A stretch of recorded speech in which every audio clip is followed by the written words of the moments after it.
Dans cette vidéo, je vais tout simplement vous présenter l'exact système qui m'a permis de me lancer dans l'investissement immobilier et qui va vous permettre, si vous suivez bien toutes les étapes que je vais vous présenter, de vous aussi pouvoir vous lancer et de vous constituer un réel patrimoine immobilier dans les prochaines années. Je vais vous présenter les 5 étapes que je mets en place avec mes clients pour que eux aussi puissent atteindre leur indépendance financière, commencer par un complément de revenu et petit à petit atteindre leur indépendance. Donc restez bien jusqu'à la fin de celle-ci parce que vous comprendrez ces 5 étapes et vous aussi, vous pourrez les implémenter pour développer votre patrimoine. Alors sans plus tarder, je vais vous présenter la première étape.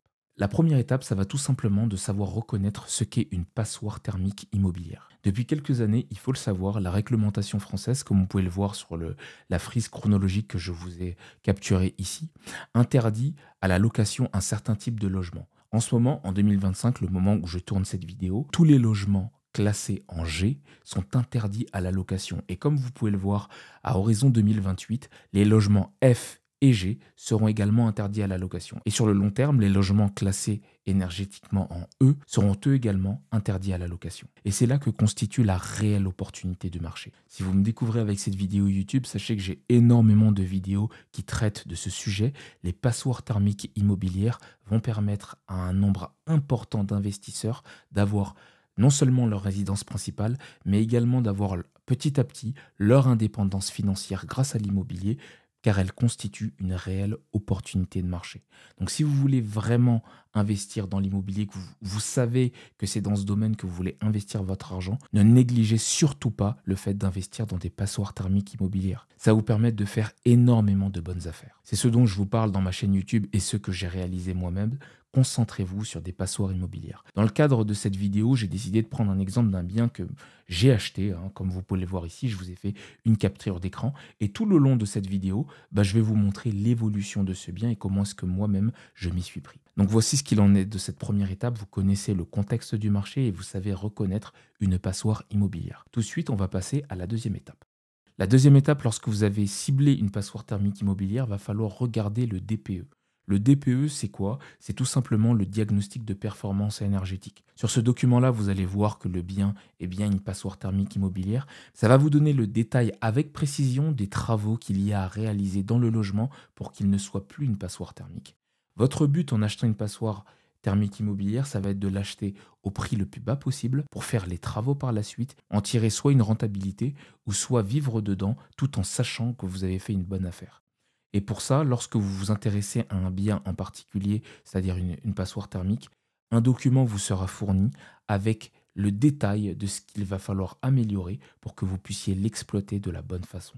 Donc, une fois que vous avez ciblé votre bien, n'hésitez pas à regarder avec un professionnel, et c'est ce que je vais vous présenter dans la troisième étape, pour être sûr d'être en mesure de pouvoir faire les travaux qui conviennent à pouvoir exploiter le bien de la bonne façon. Voilà ce qu'il en est pour la deuxième étape. La troisième étape va consister à évaluer le coût réel des travaux que vous allez devoir réaliser. Pour ça, je vous invite à faire appel à différentes entreprises, de préférence tout corps d'État. Ça va vous permettre d'avoir un devis clair, net et précis de ce que vous allez devoir débourser pour pouvoir rénover votre bien de la bonne façon.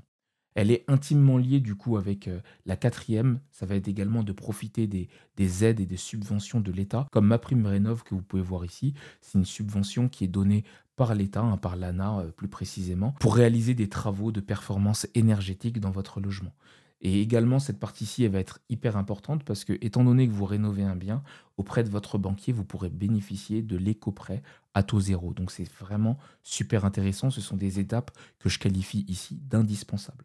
L'objectif de ces 2 étapes, pour vous, ça va être d'avoir une enveloppe précise afin de réaliser vos travaux et de savoir au centime près combien est-ce que l'État va être en mesure de vous subventionner. En termes de travaux, vous allez faire des travaux d'isolation. Donc l'isolation, ça consiste à protéger votre bien contre les pertes de chaleur et les variations de température. Vous allez également faire des travaux d'électricité et également de plomberie pour que votre bien soit aux normes.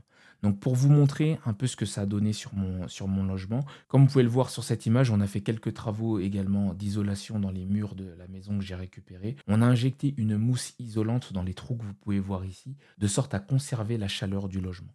Donc vous pouvez voir ce que ça a donné par la suite avec un peu de décoration. La même chose ici avec l'électricité et la plomberie. Donc j'ai fait venir un plombier qui a du coup à retirer l'ancienne cuisine et on en a fait une autre tout en étant dans les normes. La cinquième et dernière étape lorsque vous voulez acheter une passoire thermique, ça consiste tout simplement à calculer la rentabilité avant même d'acheter. Si vous voulez vous lancer dans l'immobilier, sachez que l'immobilier, on se base toujours sur des chiffres. En fait, il va falloir savoir comment est-ce que vous voulez exploiter le bien. Est-ce que vous voulez faire une résidence principale? Est-ce que vous voulez faire de la résidence locative? Une fois que vous savez ça, va falloir savoir quelle structure vous allez mettre en place. En termes de structure, je parle, est-ce que vous allez l'acheter en nom propre? Est-ce que vous allez l'acheter en société? En fait, il va falloir savoir exactement où est-ce que vous en êtes au niveau de votre fiscalité. Parce que ça, c'est quelque chose qu'on fait en amont. C'est des questions qu'on se pose en amont. C'est des questions que je pose également à mes clients. Et également, il va falloir savoir, si vous faites de l'investissement, qu'est-ce qui reste réellement dans votre poche. Dans l'immobilier, on fait rien sous le coup de l'émotion. On fait les choses par rapport aux chiffres bien avant de se lancer dans le projet. On analyse les chiffres avant de se lancer dans quelconque projet. Si aujourd'hui vous avez envie d'investir dans l'immobilier et particulièrement dans des passoires thermiques, que vous avez vu que c'est la réelle opportunité du marché, je suis la meilleure personne pour pouvoir vous aider à vous lancer. Je serais ravi d'échanger avec vous sur votre projet immobilier et de voir comment est-ce que concrètement on va pouvoir vous aider. Si vous avez besoin d'aide, j'ai mis en commentaire épinglé de cette vidéo et dans la description de cette vidéo un lien qui va vous permettre de prendre un appel soit avec moi ou avec un membre de mon équipe et on va voir déjà comment est-ce qu'on va pouvoir vous aider de manière précise. Vous ressortirez de cet appel avec un plan d'action et si on peut aller plus loin ensemble et vous aider de manière concrète, on le fera avec plaisir.